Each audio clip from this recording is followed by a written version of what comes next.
قرنی رضی اللہ تعالیٰ عنہ کے پاس پہنچے. وہ نماز میں مصروف تھے, انتظار میں بیٹھ گئے.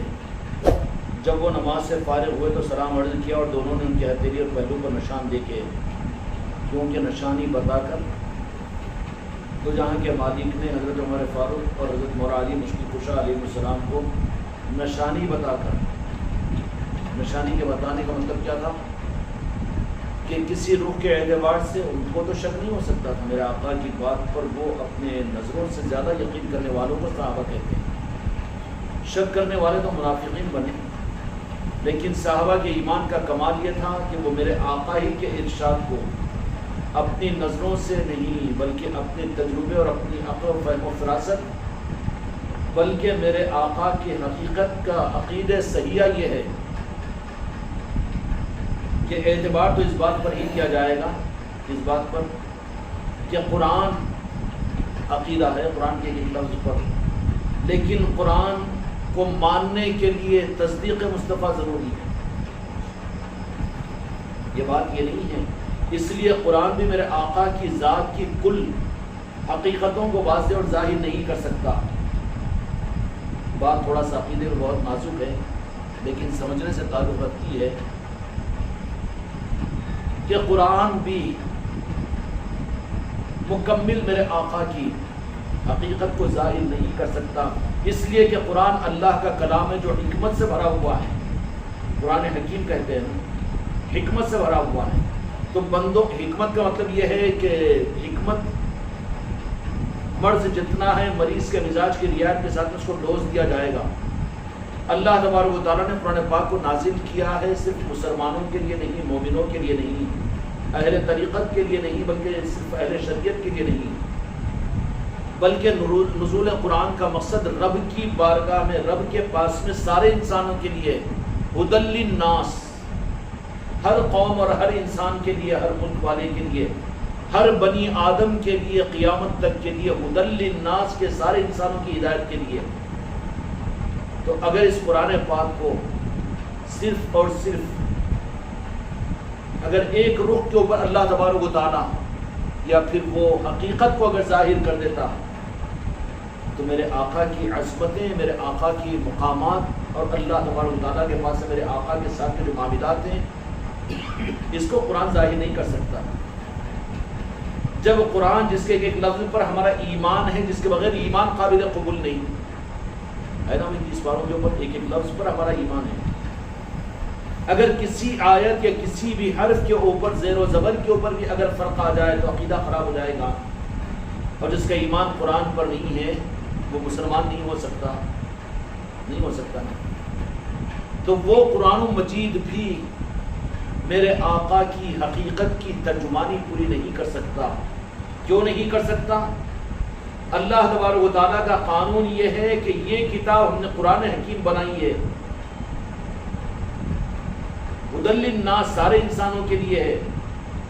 تو یہ تو انسانوں کی رہبری کے لیے ہے, انسانوں کی حکمت اس میں نہیں کہ اصل چیز کو اگر اس میں بیان کر دیا جائے تو پھر مقصد اللہ تبارک و تعالیٰ کو حاصل نہیں ہوتا تھا. تو قرآن مجید میرے آقا کی ذات کی مکمل ترجمانی نہیں کر سکتا. پھر اللہ تبارک و تعالیٰ نے اپنے محبوب کے ان حقائق کو پھر امت کو کیسے معلوم ہو, اس کے لیے اللہ تبارک و تعالیٰ نے ایک دوسرا انتظام فرمایا, ذالک الکتاب لا ریب فیہ. عربی میں اس کو کہیں گے تو ھذا, ذالکہ کا مطلب کہ وہ, ذالکہ کا مطلب وہ, اور ھذا کا مطلب یہ. تو یہاں پر اللہ تبارک و تعالیٰ نے قرآن مجید کے اندر میں ذالک الکتاب لا ریب, وہ کتاب جس میں شک نہیں ہے, یہ کتاب نہیں فرمایا. یہ کتاب اگر یہی کتاب 30 پاروں کی مقصود ہوتی تو پھر امت میں 72 فرقے کیسے بنتے؟ شک ہی نہیں ہے, تو شک کیسے ہو رہا ہے؟ اور ہر ایک باطل فرقے کے ہاتھ میں بھی تو قرآن پاک ہوگی, بلکہ جو جتنا زیادہ گمراہیت کے اوپر ہوگا وہی قرآن کا زیادہ ڈھوس دے گا. قرآن قرآن قرآن قرآن کہے گا. تو جس کو جتنا مثال ذرا بے ڈھنگی ہے برداشت کر لینا, چوری بھی چوری سینہ زوری. جو چور ہوتا ہے نا انہیں سب سے زیادہ خوب کرتا میں چور نہیں ہوں. تو جس کے پاس میں قرآن زیادہ ہے نا، نعروں میں، تحریروں میں، تقریروں میں ہدایت کے لیے قرآن، تو دل میں چور ہے، اس چوری کو چھپانے کے لیے بوم ہے اوپر کی ہوئی، اور یہ شاید کتنا ہر جگہ. اس لیے جتنے بڑے بڑے فرقے رہے نا اسلام کی تاریخ میں، خارجیوں سے لے کر نجدیوں تک، ان کے پاس میں ذات مصطفیٰ کی عظمت اور محبت کا راستہ نہیں رہا. جو اصل قرآن ہے ذات مصطفیٰ، اس کو انہوں نے چھپانے کی کوشش کی، اور یہ 30 پاروں کے قرآن کو سامنے لائے. اس لیے میدان کربلا میں یزیدیوں کی فوجوں کی پہچان یہ تھی کہ امام حسین و کریمین، ان کے ساتھ کے 72 تو وہ قرآن مکنون جو ذات مصطفیٰ ہے انہی میں مگن تھے، لیکن سامنے والے اونٹوں پر بیٹھے ہوئے ہیں، نیزوں پر، گھوڑوں پر بیٹھے ہوئے ہیں، لیکن قرآن سامنے ہے، اونٹوں کے کجاوے پر قرآن کی تلاوت ہو رہی ہے. قرآن سامنے کیا تھا انہوں نے. اسی طریقے سے میرے آقا دو جہان کے امانی کی حیات ظاہرہ کے اندر بھی، جن کو اللہ تبارک و تعالیٰ نے نکالنے کا ارادہ فرمایا منافقین کو. رب کا نظام بھی اچھا ہی ہے. رب ہے وہ ہمارا خالق و مالک عبادت کے قابل ہے. رب ہے نا، اس کی ہر فیصلے پر راضی، چاہے جہنم میں ڈالے جنت میں ڈالے، میری اس کی اپنے کو چکر، جو اپنی چکر میں بچنے کی کوشش کرا پہلا اس کو ڈال دیتا. تو بابا رب کے سامنے تو تیرے حوالے ہو جاؤ تو پھر وہ بچا لے گا. جو زیادہ بچانے کی چکر میں، اپنے آپ کو اچھا بنانے کی چکر میں رہے گا، میں جنتی، تو اچھا تیرا وجود، تو بندگی سے نکل گیا، اپنی جنت کی خود فکر کر رہا ہے. بابا جو معصوم بچہ ہے، باپ اس کو اچھا لباس بھی پہناتا ہے، اچھا کھانا بھی کھلاتا ہے، سب کچھ بھی کرتا ہے، لیکن ذرا 1.5 شانہ اگر ہو گیا تو جب بڑے منوری کرا، میں تو کچھ تو بھی کرا. کیوں؟ معصومیت نہیں رہی نا. تو بندے جب اللہ تبارک و تعالیٰ پر اعتماد کے ختم کر کے اپنی عبادتوں پر بھروسہ کرنا شروع کرتے ہیں، ہم نمازی، ہم جنت پہ جائیں گے، ہم دیندار ہیں، ہم کو تو اللہ تعالیٰ کو جنت دینا ہی پڑے گا، سودے بازی اللہ کے ساتھ میں کرتے ہیں، وہ بندے اللہ کی نگاہ سے بندگیت کے حدود سے نکل جاتے ہیں. بندگیت کے کھیل و تماشا نہیں ہے یہ، وہ بندے ہی باقی نہیں رہتے. اگر بندہ ہے تو پھر اس کو اپنی فکر کیسی؟ بندہ ہے تو اس کو، ہاں اس کو تو یہ فکر ہونا چاہیے کہ میں جس کا بندہ ہوں ہر حال میں وہ مجھ سے راضی رہے، وہ ناراض نہ ہونے پائے. یہ تو بندگی کا مزاج ہے. اب یہ بندگی کے مزاج کو نکال کر اب اس کے درجے پر لا دیے ہیں عبادتوں کو. اور عبادت کے معاملے میں تو خدا اتنا رکھا ہے، یا اللہ مجھے معاف کر. اللہ تبارک و تعالیٰ کا معاملہ تو عبادتوں کے رخ کے اوپر، اللہ کو بندوں کے عبادتوں سے مطلب نہیں ہے. جو عبادتوں پر کے راستے پر چل کر 60 کروڑ برس کے عبادت کیا، بے ریا کی، عالمانہ عبادت کیا، علم کے ساتھ میں. شیطان عالم بھی تھا، یہ نہیں کہ جاہل تھا، وہ عالم بھی تھا، عابد بھی تھا، زاہد بھی تھا، متقی بھی تھا. اس کے نام تھے ہر آسمان کے اوپر یہ، لیکن عارف نہیں تھا، منشأ خدا کو پہچاننے والا نہیں تھا. منشأ خدا کو پہچاننے کے لیے تو رب نے اس پر کرم فرما کر نعرہ پاک مصطفیٰ پر سجدہ کرنے کا حکم دیا تھا، کیونکہ میری منشا میرے مصطفیٰ کے بغیر تو نہیں حاصل کر سکتا. نہیں میں تو عبادت کیا ہوں نا، چل ہٹ تیری عبادت کی میرے کو کیا ضرورت ہے. 60 کروڑ برس سے عبادت کرا لیا اللہ نے، سجدے کرا لیا، اپنے سامنے پجوا لیا، اور نتیجے کے وقت میں دھرکار کے لات مار دیا. اللہ کا ظلم نہیں ہے، یہ عدل ہے. اللہ نے رحم کھا کر کیا کیا کہ شیطان کو قبولیت کے راستے پر پہنچانے کے لیے کہ ساری ڈگریاں تیرے پاس میں ہیں، علم کی بھی، عمل کی بھی، تقوی کی بھی، زہد کی بھی، قناعت کی بھی، ہر ڈگری تھی شیطان کے پاس میں. شیطان بڑا پاک باز تھا. ہم تم کیا ہو سکتے ہیں؟ اپن تو ظہر پڑے تو اثر کا ٹھکانہ نہیں، اثر پڑے تو سنت کا ٹھکانہ نہیں، سنت تو فرض کا ٹھکانہ نہیں. اور اس کے بعد میں ہر ڈگری موجود تھی. اچھا دوسری بات یہ ہے کہ متقی ایسا کہ اس کی زندگی میں کوئی گناہ بھی نہیں ہوا تھا، نہ شرابی تھا، نہ قاتل تھا، نہ زانی تھا، نہ لوٹ کسوٹ کرنے والا، نہ جھوٹ بولنے والا. جھوٹ بھی بولنے والا جھوٹا نہیں تھا شیطان. شیطان جھوٹوں پر لعنت کرتا ہے. وہ کہتا ہے کہ میں تو جھوٹا نہیں تھا. اللہ نے تو نے قرآن پاک میں جھوٹوں پر لعنت کیا اور قرآن پر ایمان رکھنے والے جھوٹ بول رہے ہیں. یہ کیسے بندے تیرے؟ یہ شیطان لعنت کرتا ہے جھوٹوں پر. اور جھوٹ میں فائدہ ہوتا ہے کچھ. وہ بد مزاجی ہوتی ہے جو آدمی جھوٹ کی کمپنی بن جاتا ہے. سچ بولنا ہو تو سوچ کر بولتا، رک کر بولتا. جھوٹ بولنا ہے تو فر نہیں. لعنت اللہ علی الکاذبین، جھوٹوں پر اللہ تعالیٰ کی لعنت ہے. تو شیطان جھوٹا بھی نہیں تھا، نہ شرابی تھا، نہ گناہ گار تھا، نہ دھوکے باز تھا، نہ اس نے کوئی نیا مسلک، نئی جماعت بنائی تھی امت میں تفرقہ ڈالنے کو. فرشتوں کو درس معرفت دیا کرتا تھا، درس معرفت. اور وہ فرشتے بیچارے نورانی مخلوق، نور سے بنے ہوئے نا فرشتے، کتنی ادب اور عظمت کے ساتھ اس کی تعظیم کرتے تھے ہوں گے.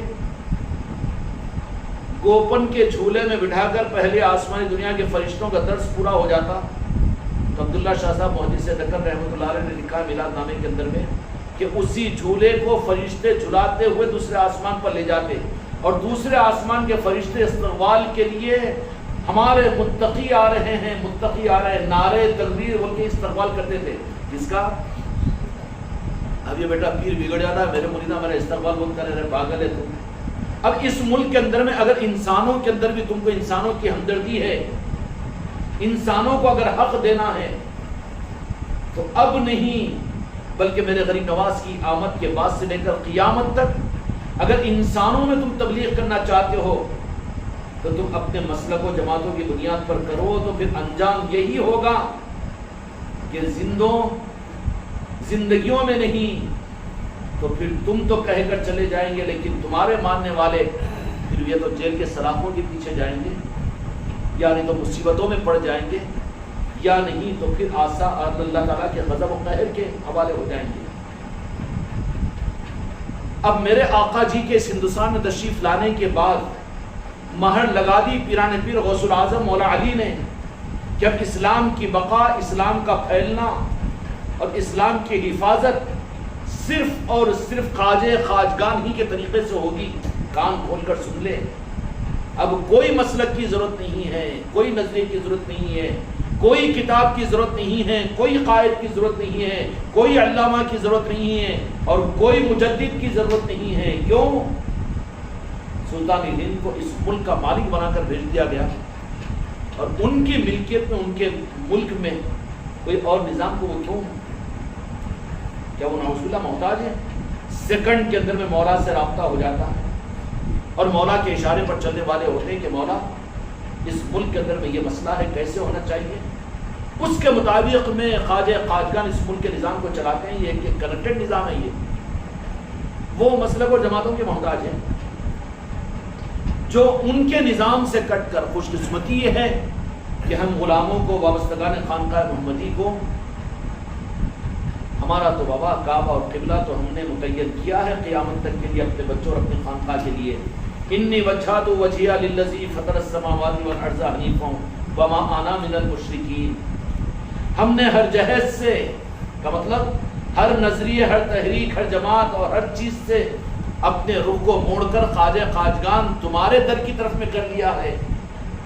اور ہم وہ نہیں ہیں جو اپنے دماغ کو استعمال کر کے نہیں ذرا اس میں اور تجدیدی کارنامے بھی انداز دو، اس میں کچھ اور کتابیں بھی لکھو اور کچھ اور بھی نظاموں کے ذریعے سے اسلام کو دنیا میں پھیلائیں گے. نہیں، اب ہم کو ضرورت نہیں ہے.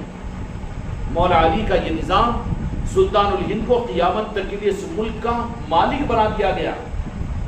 اب اپنے ملک کے اندر میں کیسے نظام کو چلائے وہ جانتے ہیں. ہاں، ان کی چوکھٹ پر سرنگو ہو کر اگر کوئی بھیک مانگتا ہے تو پھر سلطان الہند کی مرضی ہوتی ہے تو اپنوں میں نہیں بلکہ پرایوں میں اس کو عزت کے تاج عطا فرما کر، سر آنکھوں پر ان کو رکھ کر، پھولوں میں رکھ کر ان کے ذریعے سے حق کو دنیا میں پھیلاتے ہیں. وہاں عداوتیں نہیں ہوتی، وہاں پر کسٹڈی نہیں ہوتی، اور وہاں مصیبتیں نہیں ہوتی، وہاں تنزلی نہیں ہوتی، وہاں پر مال پر نظر نہیں ہوتی، اسباب پر نظر نہیں ہوتی. سلطان الہند کہتے ہیں کہ ہم مالک ہیں، تم ہمارے ہیں. مالک جن کو اپنا بنا لے وہ دوسرے کا محتاج رہے گا. باپ کا وفادار بیٹا ہے تو گھر کے بازو جا کر سالن منگے گا، وہ منگے گا کون؟ مولانا ذرا آپ کی تحریر دو نا جی، آپ کی کتاب دو نا ذرا، آپ کے پاس بھی ذرا اچھے اصول ہے، زندگی اچھی کتاب لکھے نا تمہارے مولانا مودودی صاحب، وہ بھی دو. یا اہل حدیث یہ کرے نا ذرا وہ بھی تفسیر بتاؤ. یا پھر یہ علامہ لکھے نا یہ دے دو. اس کو ضرورت نہیں ہے، سالن تھوڑی منگے گا وہ. ہم مالک کے گھر کے بھکاری اگر بن چکے ہو تو پھر خدا کی قسم وہ مالک ہمارا ایک ایک دانے کا اور ایک ایک سانس کا انتظام غریب نواز کریں گے. اور جب ان کے در سے اگر وہ کسی کو حق کے پہچانے کے لیے قبول کرتے ہیں، کیا کرتے ہیں؟ اس کو اپنا کوئی ایک خانقاہ، اس کو کوئی اپنا ایک نظام، اس کو ایک اپنا علم، یا اس کو اپنا ایک مدرسہ، یا اس کو اپنا ایک طریقہ، یا اس کو تھوڑا اس میں سے لیا، تھوڑا اس میں سے لیا، تھوڑا اس میں سے لیا، تھوڑا اس میں کچمبر بنا کر. آج تو دین کا نظام کیا چل رہا ہے؟ دین میں سے دین کے نظاموں کے اندر سے پیورٹی ختم ہو چکی ہے. یہ تو مسلک اور جماعتوں کے دین کے نظام بنے ہوئے ہیں. اور وہ کیسے بنتے معلوم ہے؟ اب تو اور آسان ہو گیا گلگلے تلنا، سموسے بنانا اور آسان ہو گیا. سموسے تو پہلے آٹا بھگا کے، مگر اب ہماری بچی بولی کہ سموسوں کے ریڈی میڈ مل رہے کرتے. بولا ریڈی میڈ وہ کتنے سڑے رہنے کی، کتنے دن کی، وہ کیوں نہیں؟ اور آسان ہو گیا. کیسا آسان ہو گیا؟ تو لوگ کہ پیڑا ملتے کہتے نا، لاؤ اس کے اندر میں آلو بھرو، سموسے تل لو. بولا نکو نکو نکو، بیماریوں کا گھر، اندر سموسہ اوپر جراثیم. اور جی انجم بھائی کو معلوم ہے ایسے چٹپٹے آئٹم، نکو نکو نکو. کیوں؟ تو ایسے ہی دین کے معاملات میں ہو گیا. کیا ہوا کہ وہ مسلک کو دیکھے، وہ جماعت کو دیکھے، وہ عالم صاحب کے تھوڑے نظریات کیے، یہ اچھے لگتے نا کہ شاہد صاحب، وہ بھی ان کا بھی سننا، ان کا بھی سننا، ان کا بھی دیکھنا، ان کا بھی دیکھنا. اور وہ پھر دو چار کے ادھر ادھر کا معاملہ جمع کر لے کے اب انہوں ایک اپنا نیا شروع کر دینا، نیا اپنا ایک شروع کر دینا. کیا ہوا کہ چوتھی چیز پانچویں چیز پیدا ہوگی؟ نہیں، یہ چیز نہیں ہے. پیورٹی ختم ہو چکی ہے آج. اور دین کی پیورٹی کیا تھی جو رب نے بیان کیا؟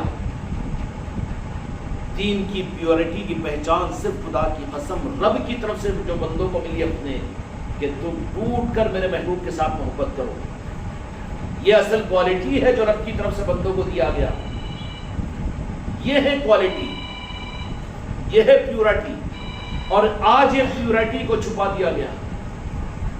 ان ساری دھوم دھاموں کے اندر میں دنیا پر ان چیزوں پر نظر ڈالو تو کیا معلوم ہوگا آپ کو کہ ہر جگہ ہر ایک کو اپنے مسلک، اپنی جماعت، اپنے نظریات اور اپنی بات چلانے کی فکر ہے، اپنے پیر کو دنیا میں ظاہر کرنے کی فکر ہے، اپنی خانقاہ کو آگے بڑھانے کی فکر ہے، اپنے مدرسے کو آگے بڑھانے کی فکر ہے.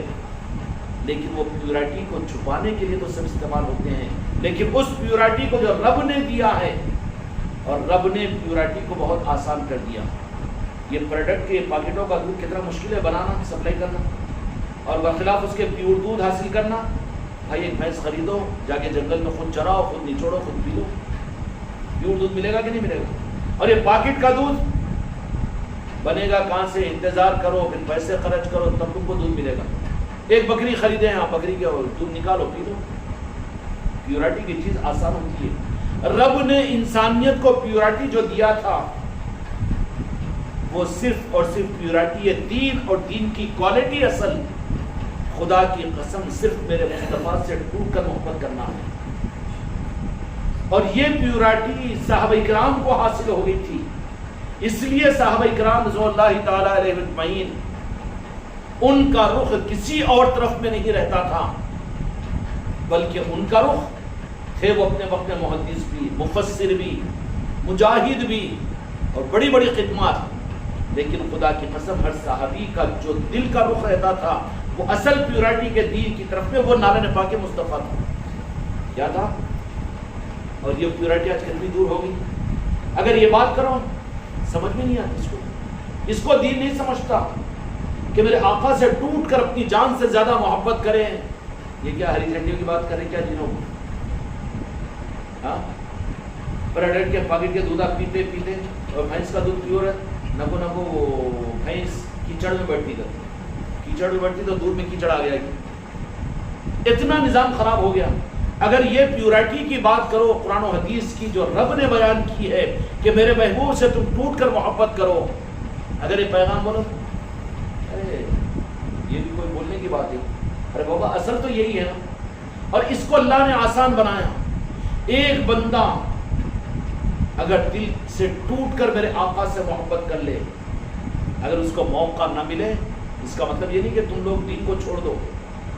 دین پر چلنے کا رخ رب کو تمہارے دین کے بڑے بڑے اعمال سے کوئی مطلب نہیں، اس لیے کہ فرشتے تم سے زیادہ عبادت کرنے والے خدا کے پاس موجود ہے، اور فرشتوں کا سردار شیطان لعین 60 کروڑ رس کی عبادت کرنے کے بعد پیورٹی سے اپنے رخ کو اس نے موڑا، تو نتیجے کے اعتبار سے رب نے اس کے 60 کروڑ برس کی عبادت کو اس کے منہ پر مار دیا کہ ہٹ، یہ مکسنگ یہاں پر نہیں چلتا، یہاں پر تو پیورٹی چاہیے۔ اور صحابہ اکرام رضوان اللہ اجمعین کے جیسا جہاد، ان کے جیسی نمازیں، ان کے جیسی عبادت، ان کے جیسے روزے مقابلہ کر سکتے کوئی؟ ایمان سے نکل جائیں گے صحابہ کا مقابلہ کرنے کی بات سوچیں گے تو۔ لیکن ویسوں میں جن کے دل میں مکسنگ یہ آئی کہ اللہ کا حکم تو پورا کرو، قرآن کی آیت پر تو عمل کرو، نماز تو پڑھو، دین پر تو چلو، قرات قرآن تو سیکھو، مسجدوں کو تو آباد کرو، جہاد تو کرو، لیکن وہ عشق رسول کیا ضروری ہے؟ یہ جو مکسنگ ہوئی تو رب العالمین نے اس پیورٹی کے اندر میں سے ان کا کان پکڑ کر نکال کر منافق بنا دیا۔ بنایا کہ نہیں بنایا؟ بنایا نہیں بنایا؟ تو میرے آقا کے حیات ظاہرہ کے اندر میں صحابہ کے درمیان میں زندگی گزارنے والے اور میرے آقا کی امامت میں پیچھے نماز پڑھنے والے، مدینے کے ماحول میں رہنے والے، جہاد کی صفوں میں رہنے والے، سارے اعمال کتنے اعلیٰ درجے کے ہیں۔ ابھی 15ویں صدی کا بھیکاری، وہ عشق رسول کیا ضروری ہے؟ نماز نہ پڑھو کر، ارے پاگل، تیرا استاد ہی نمازہ پڑھ کے جہنم میں گیا، تو کہاں جانا چاہ رہا ہے؟ اس سے پہلے تو میرے آقا سے ٹوٹ کر محبت کرنا سیکھ۔ خدا ظالم نہیں ہے، خدا تو اپنے بندوں پر بڑا مہربان ہے، لیکن اللہ تبارک و تعالیٰ نے جو قانون بنایا ہے اس قانون کے نہ جاننے یا جاننے والے اس نظام کو چھپانے کی وجہ سے آج امت اپنے دین کے معاملات میں پریشان ہے۔ آج وہ پیورٹی کے دین کو یہ امت سمجھ میں آ رہی ہے؟ پیور دودھ کو ایک طرف میں رکھو، ایک طرف میں یہ پیکٹ کا دودھ کا رکھو، تو ہاتھ کدھر جاتا اس کو؟ اب یہ سادہ دودھ ہے تو یہ بکیٹ میں بھرا ہوا ہے، ارے وہ کیا جی یہ پیکٹ دے دو، اور یہ شاید صاحب کون سا دودھ خریدتے نا؟ تو آج مسلمان تو جماعت اور مسلکوں کے پیکٹوں پر پڑا ہوا ہے، اور یہی بات کہہ دو کہ اے مسلمان، اسلام پر چل رہا ہے، مومن بننے کے لیے میرے آقا سے ٹوٹ کر تو محبت کر۔ جو پیورٹی ہے خدا پاک کی قسم جو رب کی طرف سے انسانوں کو دی گئی، مسئلہ بہت نازک ہو جائے گا۔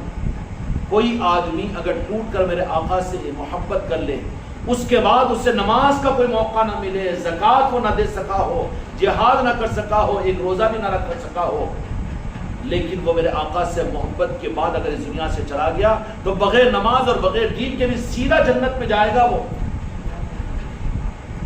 اور کئی صحابہ ایسے ہیں کہ جن کو ایمان قبول کیا تھا انہوں نے۔ ایمان کیا ہے؟ اسلام پورا قرآن اور پورا دین ہے۔ ایمان صرف میرے آقا سے محبت ہے، ٹوٹ کر میرے آقا سے محبت کا کرنا۔ تو یہاں کے مالک نے ان کو اپنے چہرے انور کی زیارت اور آپ کے اپنے تصرف سے ایک نگاہ پڑی میرے آقا کے چہرے انور پر، ایمان قبول کیا، اس کے بعد میں نماز کا موقع نہیں ملا، کچھ نہیں کیا، اس دنیا سے پردہ ہو گئے، تو پھر صرف جنت نہیں ملی بلکہ مقام صحابیت ملا ان کو، کہ صحابیت کا وہ مقام ہے کہ تمام اولیاء مل کر ایک صحابی کے مقام پر نہیں پہنچ سکتے، یہ اعلیٰ مقام مل گیا۔ یہ رخ ہے میرے آقا کے نعرہ پاک اور میرے آقا کی محبت کا۔ اگر زندگی بھر کا نافرمان، زندگی بھر کا کافر بھی ہو، لیکن اس نے ٹوٹ کر اگر میرے آقا کا ایک مرتبہ دل سے اگر وہ میرے آقا کی محبت کا اپنے دل میں وہ جذبہ پیدا کر لے اور اس پر قائم رہے، نفرت نہ آئے، بدعقیدہ نہ بنے، تو ہو سکتا ہے کہ قیامت کے میدان میں وہ ان منافقین کو تو رب العالمین مسلمانوں کی صفوں سے نکال دے گا، مومنین کے، اور ان کو پھر ان صفوں میں لا دے گا۔ کہ تو میرے محبوب سے دل ٹوٹ کر محبت کرنے والے تھے. تو کوالٹی جو اصل ہے نا اسلام اور اعمال نہیں ہے، بلکہ رب کی طرف سے دی ہوئی دین کی اصل کوالٹی وہ سمجھ میں آ گئی بات. میرے آقا سے ٹوٹ کر محبت کرنا ہے، ٹوٹ کر محبت بناوٹ کی نہیں، اور پھر اس کا لیول بھی روح اور سانس ہے اور میرے مصطفیٰ کی ذات ہے. درمیان میں کوئی مسلک و جماعت نہیں، مسلک میں کوئی کتاب اور کوئی تنظیم نہیں، مسلک میں کوئی استاد اور شاگرد نہیں، درمیان کے اندر میں بیوی اور شوہر نہیں، بلکہ صرف سانس ہے اور جسم کی روح ہے اور میرے مصطفیٰ کی ذات ہے. یہ ہے پیورٹی. اللہ یہ دیکھنا چاہتا ہے. اب عبادتیں اللہ تبارک و تعالیٰ نے جو عطا فرمائی، عبادتیں میرے بچوں امتحان کے لیے کہ میرے محبوب سے محبت کرتے کہ نہیں کرتے. اسلام کے اعمال تمہارے لیے امتحان ہیں کہ میں نے اپنے محبوب کے ذریعے سے تمہیں زکوٰۃ کا حکم دیا، تو میرے محبوب کی محبت اگر تمہارے اندر میں ہوگی تو ان کے حکم پر تم زکوٰۃ دو گے. زکوٰۃ اللہ کا حکم نہیں ہے، مصطفیٰ کی سنت ہے. اور جن کو یہ پیورٹی کی چیز اگر مل جائے اس کے بعد میں پھر ان کی نظریں کسی اور طرف میں نہیں جمتی، اور کوئی وجہ کوئی صورت نظروں میں نہیں بہاتی. تم کو دیکھنے کے بعد تمہارے نالے پاک کی نسبت کے بعد میں کچھ اور چیز کہاں سمجھ میں آئے گی؟ یہ کوئی خالی عقیدتوں کی چیز، آنکھوں پر آنکھوں کو پھیرنے کی چیز، کھڑے ہو کر سلام پڑھ لینے کی چیز، درود کے دستر بچھا لینے کی چیز، یہ علامتیں تو ہے کہ ہاں رہنے دو امت کے اندر میں، ورنہ یہ بھی نکل جائے گی تو پھر امت حق سے بہت دور ہو جائے گی. اس کی بھی قدر کرو، لیکن وہ کرنے والوں کو بھی یہ روح بتاؤ کہ یہ ہاتھوں کی انگلیوں پر تسبیح یا انگوٹھوں کا آنکھوں پر لگانا، ارے بابا دل پسیجنا چاہیے. جہاں میرے مصطفیٰ کا نام تیری زبان سے نکل رہا ہو تو سانس رکنی چاہیے. جہاں پر زندگی کی خواہش پیدا ہو رہی ہو تو وہاں پر اپنے مصطفیٰ کی بارگاہ میں یا رسول اللہ آپ کا ارادہ اور میری موت ایک ساتھ ہونی چاہیے. جب میں سب کو چھوڑوں تو کوئی غم نہیں، لیکن یا رسول اللہ آپ کا چہرہ مجھے دیدار کروا دینا، یہ ہونا چاہیے. میرے آقا کی محبت بھی مسلک و جماعت کا نظام ہے، اس کو بھی دکان پر بیچنے کے لیے لا دیے. میرے آقا کی محبت کی بھی دکانیں لگائے ہوئے ہوں، یہ دکان پر ملنے کی چیز ہے یہ نہیں. میرے آقا کی محبت تو راس نالے پاک کے مصطفیٰ سے میرے مصطفیٰ دیتے ہیں. سمجھ گئے؟ میرے آقا دیتے ہیں. لینا ہو تو پھر وہ طریقے کو اختیار کرو تاکہ ان کی نگاہ کرم پڑے اور وہ تمہیں عطا کر دے. کیا کرے؟ تو دین کی پیورٹی کیا ہے؟ میرے آقا کی محبت. رب تو یہی کہے گا کہ تمہاری عبادتیں، اور ایک رخ میں نے یہ بھی عرض کر دیا کہ عبادتیں اپنے محبوب کی محبت کے لیے امتحان ہے. چلو آج تو اور ایک بھی رخ کھول دیا.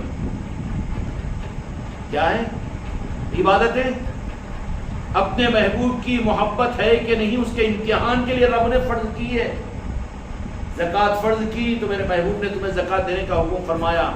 تو مال سے زیادہ محبت کرتے ہیں یا میرے مصطفیٰ سے؟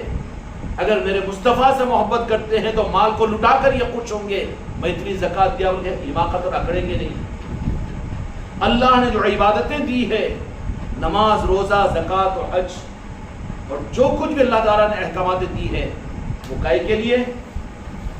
اپنے محبوب کی محبت کے امتحان کے لیے کہ جو میرے محبوب پر ایمان لانے والے ہیں ان کی محبت کا امتحان ہوگا کہ میرے محبوب کے ذریعے سے میں نے تمہیں دیا، ورنہ اللہ راز دینا تھا نا، راز دینا تھا. اور یہ چیزیں راز اللہ نے ام سابقہ کو دی. حضرت موسیٰ علیہ السلام، حضرت عیسیٰ علیہ السلام، اور اسی طریقے سے اور انبیاء اکرام علیہ السلام کو وہاں پر تو پوری کتابوں کو، آسمانی کتابوں کو بنا کر سونے کی پتریوں کے اوپر یا پتھروں کے اوپر کہ جاؤ ہمارا حکم آپ کی امت کے لیے فلاں مقام پر رکھا ہوا، جا کر لے لو. وہ نبی جاتے اور ان پتریوں کو لاتے اور انسانیت کو بتا دیتے کہ اللہ کا فرمان تمہارے نام یہ ہے. وہ اس کو دیکھتے اور پڑھ لیتے اور اللہ کا فرمان سمجھ لیتے. لیکن میرے آقا کے معاملے میں رب نے یہ نہیں کہا. کیوں؟ کہ وہ امتوں کے لیے ایک مسئلہ تھا کہ وہ دلیل پوچھتے تھے کہ اللہ تعالیٰ نے لکھ کر دیا، اس کی دلیل کیا ہے، تم لا کر دیے تو اللہ کی لکھائی بتاؤ. اس لیے وہ قوم گمراہ ہو گئی، وہ قومیں اس لیے گمراہ ہو گئی. وَلَضَّالِّينَ کہہ دیا گیا کہ وہ گمراہ ہو چکے ہیں. کیوں؟ کہ ان کو اللہ تبارک و تعالیٰ نے لکھی لکھائی ریڈی میڈ چیزیں عطا کرتا تھا، اور وہ نبی پر اعتماد نہیں کرتے تھے بلکہ اللہ کے ان پتریوں پر.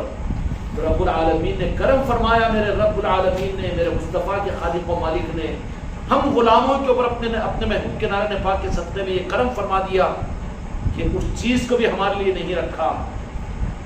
کیا کیا؟ میرے محبوب آپ جو فرما دے وہی قرآن ہے. میرے قرآن کی، میرے کلام کی تصدیق بھی آپ جو کریں گے تو امت اس کو قرآن مانے گی. کیا مقام ہے میرے آقا کا؟ ہے نہیں. قرآن بھی قرآن نہیں ہے اگر میرے محبوب تصدیق نہ کرے. کتنا الٹا ہے یہ پاؤں، الٹے پاؤں سے چلنے والا کہ میرے مصطفیٰ کی عظمتوں کو قرآن کے معاملے میں یہ قرآن بڑھ کر کہتا ہے. یہ قرآن ہے ہی میرے آقا کی تصدیق کی وجہ سے. کیا ہے؟ قرآن ہے ہی میرے آقا کی تصدیق کی وجہ سے. قرآن ہے ہی اس لیے کہ حدیث نے تصدیق کی ہے. اب سوال یہ پیدا ہوتا ہے کہ قرآن بڑھا کہ حدیث بڑھی، تو یہ تفریق تو منافقوں نے کروائی، یہ خارجیوں نے کروائی، اور امت آج شکار بنی تھی. اس کی امت شکار بنی تھی. اچھا، جس کی تصدیق کی جائے اور جن کی تصدیق پر ان کو مانا جائے وہی تو اصل شہادت وہی ہوگی نا. اگر شہادت ہی ضبط ہو تو مقدمہ ناکام ہو جاتا ہے. تو اگر حدیث کو دوسرے نمبر پر لا دو تو تم تو قرآن کے عقیدے کے اندر میں شک کرنے والے ہو گئے، منافق بن گئے. حدیث بڑی کی، قرآن ہے نا اصل.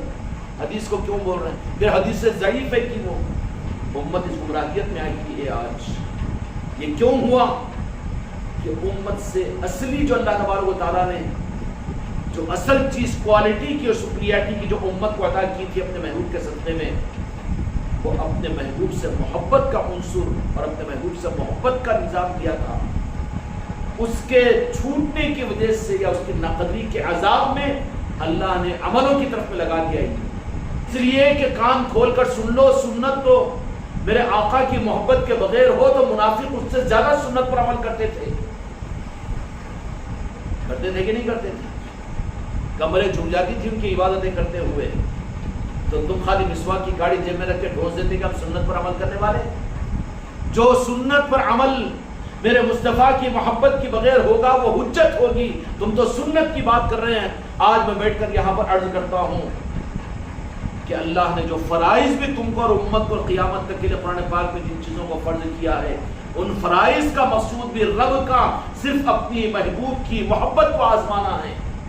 امتحان اللہ یہ لیتا ہے کہ جن کے ذریعے سے میں نے تمہیں یہ احکامات دیے ہیں اس محبوب کے ساتھ میں محبت اگر ہوگی، ان پر اعتماد، ان پر یقین ہوگا، تو پھر وہ میرے محبوب کی محبت کے لیے نماز پڑھے گا، میرے محبوب کی محبت کے لیے زکوٰۃ دے گا، میرے محبوب کی محبت کے لیے روزے رکھے گا، وہ میرے محبوب کی محبت کے لیے. ارے فرائض رب کی بارگاہ میں قابل جزا نہیں بنتے اگر میرے محبوب کی محبت نہ ہو. تو تمہاری سنتیں یہ تو منتوں کی سنتیں ہیں. اب امت ہے کہ تاجر بنی ہوئی خوب بھاگ رہی ہے اس طرف میں. اے خانقاہ محمدی والوں کو اپنی ذمہ داریوں کو سمجھو کہ اس وقت میں کون سی خدمت تم کو دی گئی ہے. کہ تم کو خانقاہ محمدی کا ایک مسلک اور جماعت کے رخ پر دیا گیا ہے، یہ امت میں کوئی ایک فرقے اور فتنے کے پیدا کرنے کے لیے دیا گیا ہے. پوری امت نہیں بلکہ پوری انسانیت کو ایک حق کا رخ دینے کے لیے وہ خدمت سلطان الہند خواجہ قاجار مالک ہندوستان نے خانقاہ محمدی کو عطا کی ہے. کتنے نظام اس صدی کے اندر میں اس نظام کے ساتھ میں بھول گئے ہیں کہ اور دوسرے سلسلے والوں کو اور دوسرے نظام والوں کو یہاں کے مریدین کے وابستگان کے ان نظاموں کو دیکھ کر وہ لوگ یہ کہتے ہیں کہ اجمیر شریف کے خدام نے یہ بات کہی کہ یہ نظام تو راز غریب نواز ہی کیا عطا ہے، ہم کو تو موقع مل رہا ہے کہ تم لوگوں کو ہم یہاں خدمت کا موقع دے رہے ہیں. وہ خادم تو اگر شاہ سلمان بھی آ جائے نا نوکر کرتے ہو کسی کو بھاؤ نہیں دیتے، وہ شاہی خدام ہیں وہ، لیکن ان لوگوں نے یہ بات کہی، ایک نے کہی ہے کہ خانقاہ محمدی کے ان بچوں کا یہ نظام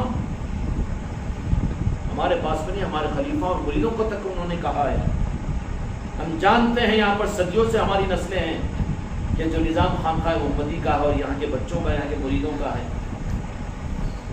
تو یہ تو راست غریب نواز کی چوکھٹ کی نوازش ہے، ایسا نظام تو ہم اپنی پوری زندگی میں نہیں دیکھے۔ اتنا کھل کر اس نظام کے حقائق کو سامنے لا دیا گیا، اور اتنا دیکھنے کے بعد میں بھی بغیر استحقاق کے اتنا باطن کی نگاہوں میں لا دیا گیا ہو، دل مطمئن بھی ہو جاتا ہے، اور آنکھوں کو کھول دیتے ہیں پھر نیچے آنکھ کو بند کر دیتے ہیں، نہیں اتفاق سے ہو گیا ہوں گا۔ اللہ تعالیٰ ہم کو اور آپ کو نظام کی صحیح قدردانی کی توفیق عطا فرمائے۔